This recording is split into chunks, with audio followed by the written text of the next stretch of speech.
mudane ama marwo muddo badan ma danaynaysay barashada barnaamij xisaabeedka gaar ahaan barnaamijka Microsoft Excel. Haddaba haddii ay tahay jawaabtaadu haa, waxaan ku haynaa koorsadaasi oo aad ku baran doonto isticmaalka Excelka aad ku baran doonto from basics ilaa iyo advanced aan kugu bari doono insha Allah taala.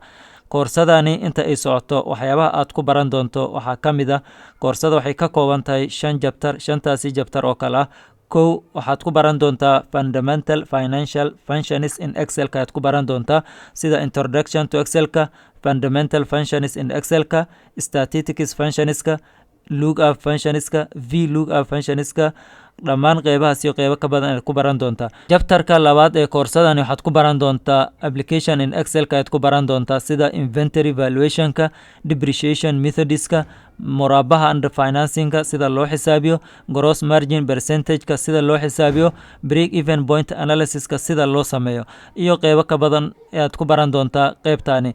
Chapterka saddexaad ee koorsada waxaad ku baran doontaa isiguna accounting cycle-kii aad ku baran doontaa, journal-kii aad ku baran doontaa, journal-kii aad ku baran doontaa, ledger-kii aad ku baran doontaa, trial balance-ga aad ku baran doontaa, sidoo kale financial statementska sida loo diyaariyo aad ku baran doontaa sida income statementska, owners equity-ga, balance sheet-ka, dhammaan qeybahaasi qeybo ka badan aad ku baran doontaa chapterka saddexaad ee koorsada.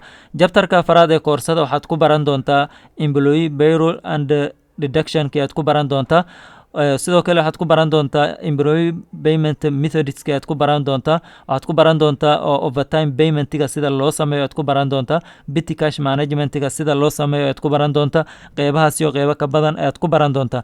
Chapterka ugu dambeeya ee chapter 5 ee koorsadani waxaad ku baran doontaa data entry-ga aad ku baran doontaa ama data analysis-ka aad ku baran doontaa sida data entry-ga loo sameeyo aad ku baran doontaa, waxaad ku baran doontaa data entry student registration aad ku baran doontaa sida loo dhiso, waxaad ku baran doontaa pivot tableski iyo pivot chartigi iyo pivot slicerski aad ku baran doontaa. Sidoo kale waxaad ku baran doontaa sida loo sameeyo income statement comparison aad ku baran doontaa. Sidoo kale waxaad ku baran doontaa qeybtani ugu dambeysa casharka ugu dambeeya koorsadani oo ah Excel dashboard report qurux badan sida loo diyaariyo aad ku baran doontaa oo ah midka hadda hortaada ka muuqda oo qaabkani aad u dhisi doonto insha Allah taala oo aan ku bari doono. Haddaba haddii aad danaynayso koorsadani qiimaha badan waxaan ku leeyahay kusoo dhow koorsada waa koorsadaadi. Haddii aad daawanayso ilaa iyo xeerkan aad soo gaartayna waxaan ku leeyahay waxaa tahay qofkii aan ugu talagalay koorsadani oo aan usoo diyaariyey intaasi juhdi iyo waqti aan usoo geliyay ayaa tahay aan ku leeyahay.